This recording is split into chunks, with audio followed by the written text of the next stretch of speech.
Shalom Bapak Ibu yang diberkati oleh Tuhan Yesus. Shalom. Kita percaya selalu ada sukacita di dalam hadirat Tuhan, amin.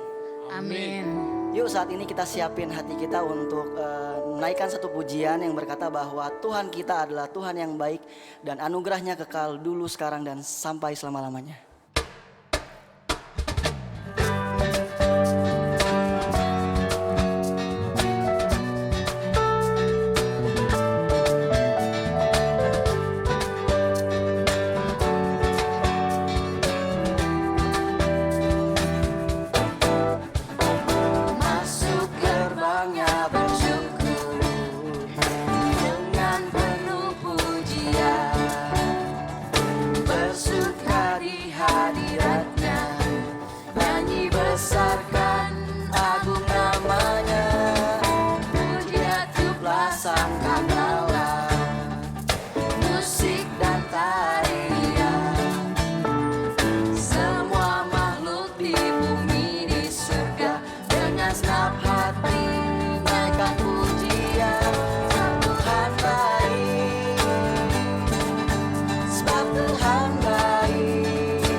kesetiaan-Mu Tuhan, Engkau Allah iman. Sekali katakan, Kau buktikan kesetiaan-Mu Tuhan, Engkau Allah Immanuel.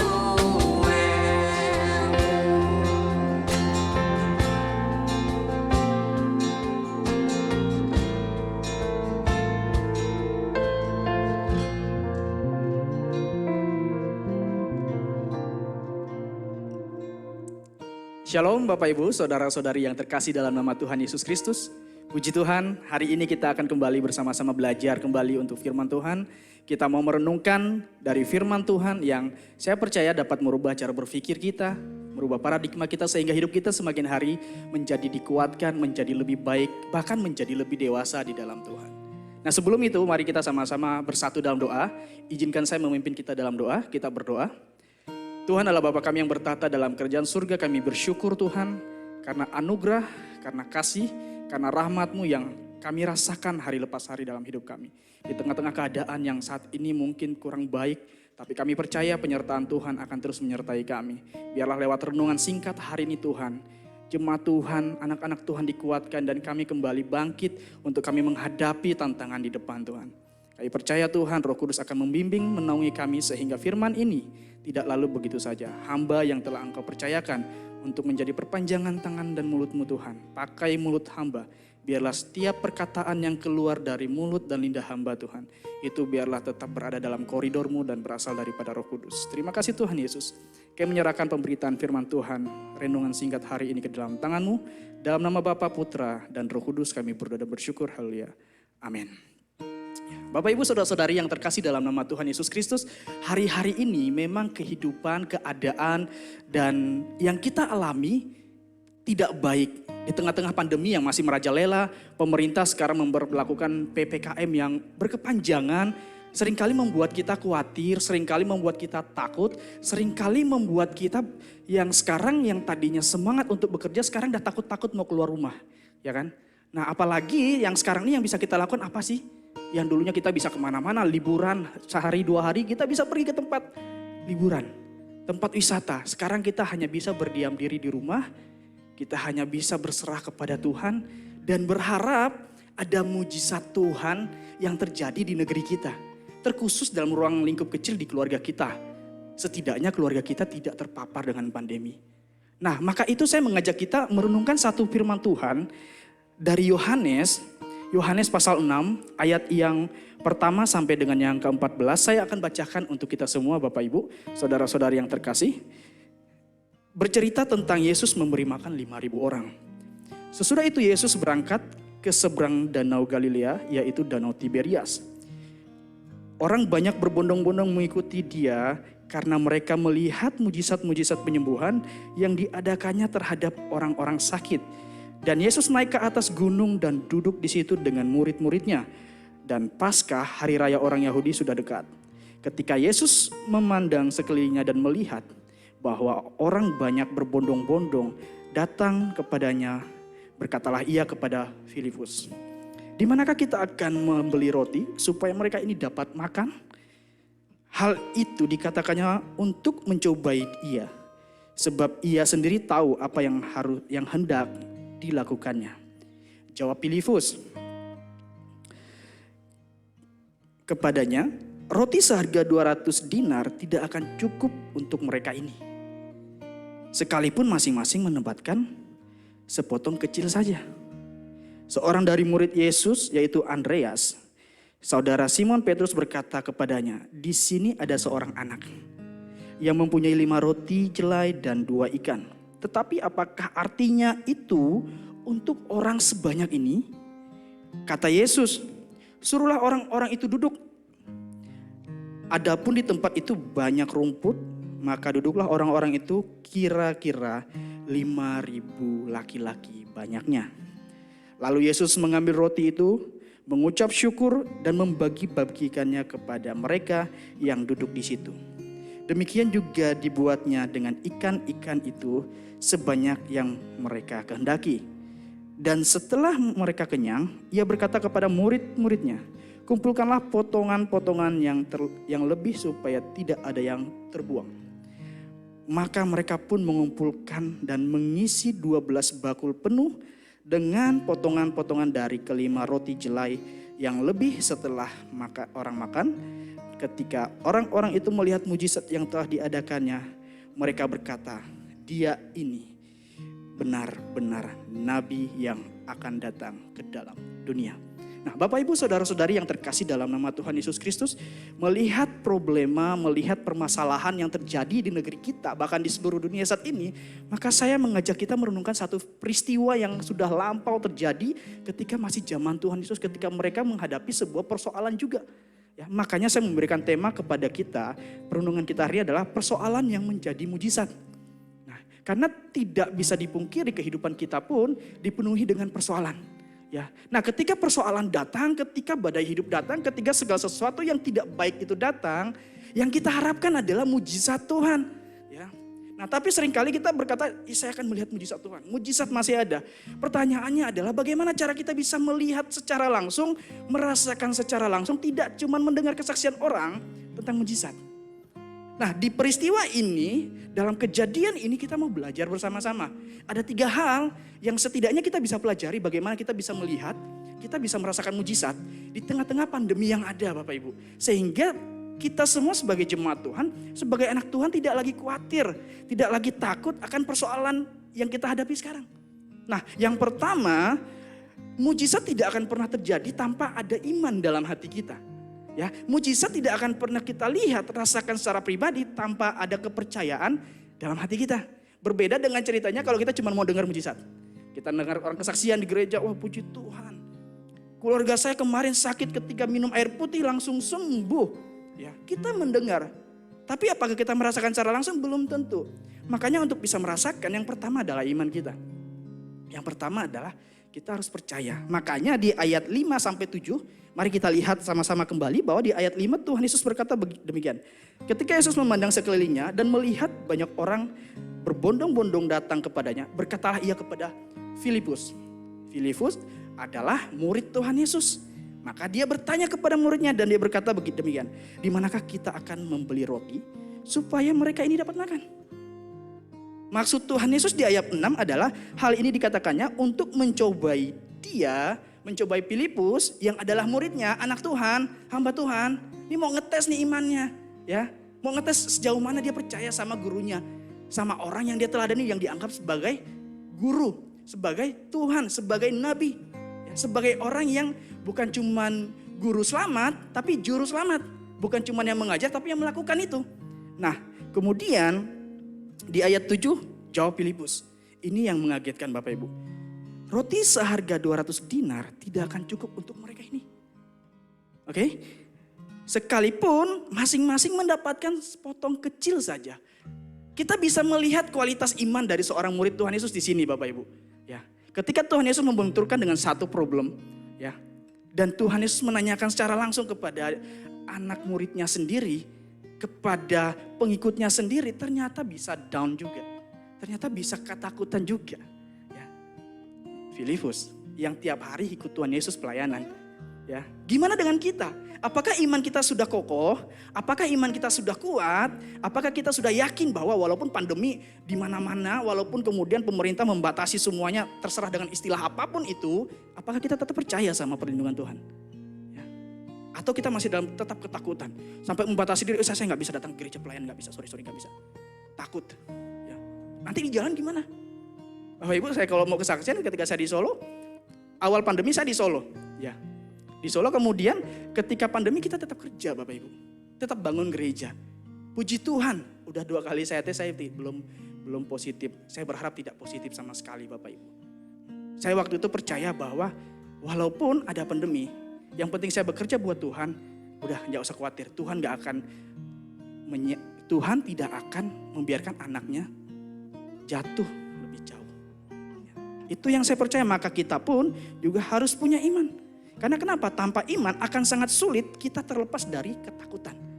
Ya, akan sangat sulit kita bisa membebaskan diri dari segala kekhawatiran kalau kita gak punya iman dan percaya sama Tuhan. Itu yang pertama. Nah yang kedua Bapak Ibu, saudara-saudari, bagaimana caranya kita bisa melihat persoalan itu menjadi sebuah berkat. Kita bisa merasakan mujizat secara langsung. Yang kedua, mulai dari apa yang kita punya. Mulai dari diri kita. Jangan nunggu orang lain. Nah kalau kita mau melihat di ayat yang ke-8, seorang dari murid Yesus yaitu Andreas berkata, di sini di ayat 9, di sini ada seorang anak yang mempunyai 5 roti jelai dan 2 ikan.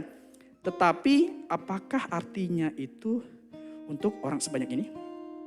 Perhatikan baik-baik di bagian ada anak kecil memiliki 5 roti dan 2 ikan. Kalau kita berpikir secara logika 5 roti 2 ikan, itu anak kecil yang datang berarti ada bapaknya di situ, ada ibunya di situ. Itu menunjukkan bahwa itu cukup untuk sekeluarga mereka sebenarnya untuk mereka makan kalau mereka mau egois. Tapi apa yang anak kecil ini lakukan? Dia memberikan itu untuk bisa menjadi sebuah berkat bagi banyak orang. Nah karena hal yang mungkin bisa dibilang sepele hanya untuk membagikan saja, memberikan saja, menyumbangkan saja. Ini anak kecil bisa melihat mujizat sebesar itu. Ya, makanya kita jangan takut kehabisan.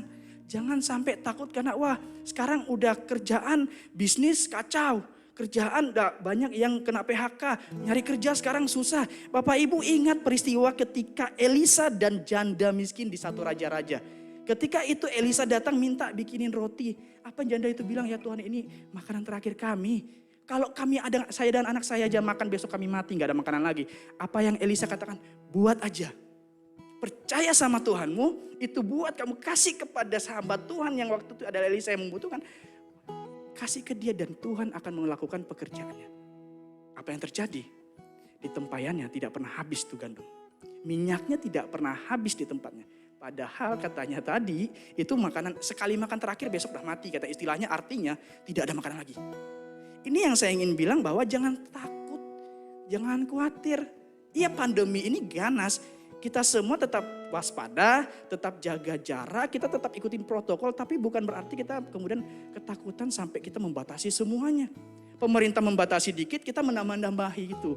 Gitu. Karena ini yang gak akan baik bagi kita. Makanya mulai dari diri kita dulu. Jangan nunggu orang lain yang bertindak. Mau lihat mujizat Tuhan, mulai dari diri kita. Jangan dari orang lain. Nah yang terakhir, yang ketiga, ini hal yang paling sederhana tapi yang paling sulit dilakukan. Apalagi di masa-masa pandemi. Apalagi di saat-saat sulit. Yaitu mengucap syukur. Tuhan Yesus memberi contoh di ayat 11. Apa yang Tuhan Yesus lakukan? Lalu Yesus mengambil roti itu, mengucap syukur dan membagi-bagikannya kepada mereka yang duduk di situ. Demikian juga dibuatnya dengan ikan-ikan itu sebanyak yang mereka kehendaki. Yang Tuhan Yesus lakukan adalah dia mengucap syukur. Yang kita tahu dia adalah Tuhan, yang bagi dia adalah tanpa bin salabin itu bisa menjadi banyak. Tapi apa yang Tuhan Yesus ajarkan untuk murid-murid? Bersyukur. Seberapapun yang kita dapatin. Walaupun cuma 5 roti ini. Ya Allah 5 roti. 5.000 orang laki-laki Bapak Ibu. Laki-laki. Anak kecil ada tadi loh itu. Enggak terhitung ternyata tuh. Nah emak-emaknya belum tuh. Enggak tahu kita nanti yang opung-opungnya lagi gitu kan. Nah, tapi Tuhan Yesus ngajarin bersyukur dulu deh. Sederhana kita ngomongnya gampang. Nah ini aplikasinya gampang. Kadang-kadang otak kita tersugesti karena ketakutan. Karena ketakutan yang berlebih kita lupa mengucap syukur. Akhirnya kita mengabaikan yang harusnya menjadi hal yang sederhana. Menjadi hal yang paling sulit untuk dilakukan. Makanya kalau kita gak bisa bersyukur jangan berharap lebih dengan mujizat Tuhan. Karena yang Tuhan lakukan adalah dia bersyukur maka mujizat terjadi. Kalau kita percaya, kalau kita mau mulai dari diri kita dan kita mau bersyukur sama Tuhan. Percaya, tangan Tuhan masih tidak kurang panjang untuk menopang kita. Telinga Tuhan tidak kurang tajam untuk mendengar doa kita. Tapi jangan paksa Tuhan melakukan dan menjawab doa kita sesuai dengan waktu kita. Tuhan punya waktunya sendiri. Tuhan tahu waktu terbaik untuk bisa memperlihatkan mujizat, untuk kita bisa merasakan mujizat dan mengalami mujizat. Yang kita lakukan adalah setia. Yang kita lakukan adalah terus berharap. Yang kita lakukan adalah kita terus percaya sama Tuhan di tengah-tengah keadaan yang tidak baik ini. Maka saya percaya Bapak Ibu, ketika kita terus percaya sama Tuhan, kita melakukan tugas kita sebagai anak Tuhan. Kita terus percaya sama Tuhan mulai dari diri kita, bahkan kita selalu bersyukur sama Tuhan apapun keadaan kita saat ini. maka Tuhan akan menolong kita. Bapak Ibu yang mungkin saat ini sedang menjaga diri untuk tidak terpapar, teruslah menjaga diri, tapi jangan sampai melebihkan itu. Jangan sampai karena saking menjaga diri, kita melupakan dan meninggalkan Tuhan. Bapak Ibu yang mungkin terpapar, percaya sama Tuhan. Tuhan bisa menyembuhkan seorang buta dengan ludah yang diobok-obok di tanah, ditempelin, sembuh. Apalagi pandemi ini. Tuhan bisa melakukan itu. Apa yang harus kita lakukan? Percaya sama Tuhan, berserah sama Tuhan. Saya percaya kita akan ada dalam naungan Tuhan, kita akan melihat mujizat Tuhan di tengah-tengah persoalan hidup ini. Kita berdoa. Tuhan, kami bersyukur untuk hari ini. Renungan singkat ini biarlah kemudian bisa memotivasi kami, mengingatkan kami bahwa persoalan hidup itu bisa berubah menjadi mujizat yang luar biasa ketika kami mau percaya sama Tuhan. Ketika kami sungguh-sungguh mengimani itu kepada Tuhan. Ketika kami mau melakukannya mulai dari kami sendiri. Dan ketika kami bersyukur kepada Tuhan, maka kami percaya Tuhan. Dengan hati kami, pikiran kami, mulut kami, iman kami ingin katakan bahwa Tuhan sanggup melepaskan kami dari belenggu pandemi ini Tuhan. Hamba-Mu sudah selesai dan biarlah Roh Kudus dalam hati setiap jemaat-Mu menerjemahkan lebih sederhana lagi. Sehingga kami semua boleh bertumbuh bersama di dalam satu pengajaran Tuhan Yesus Kristus, dalam satu rumah kami GPSI PKA, di dalam satu Tuhan kami Yesus Kristus. Kami berdoa dan bersyukur dalam nama Bapa, Putra dan Roh Kudus kami berdoa. Amin.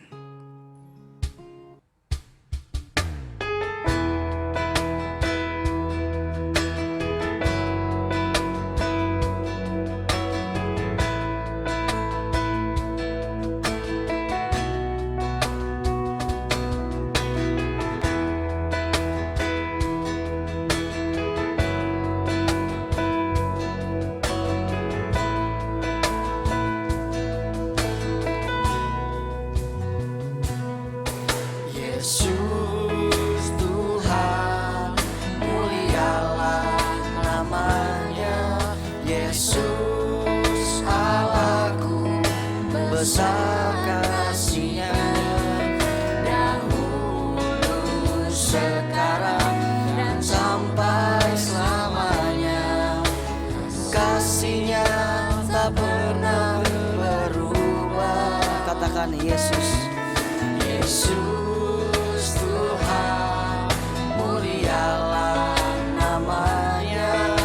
Yesus Allahku, besar kasih-Nya. Dahulu, sekarang, dan sampai selamanya.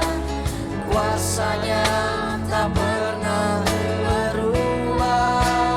Dia sanggup, Yesus sanggup melakukan perkara yang besar. Dia sanggup, Yesus sanggup memulihkan yang terluka, menyembuhkan yang menderita. Dia sanggup memulihkan hidupku. Dia sanggup, Yesus sanggup melakukan perkara yang besar. Dia sanggup, Yesus sanggup memulihkan yang terluka, menyembuhkan yang menderita.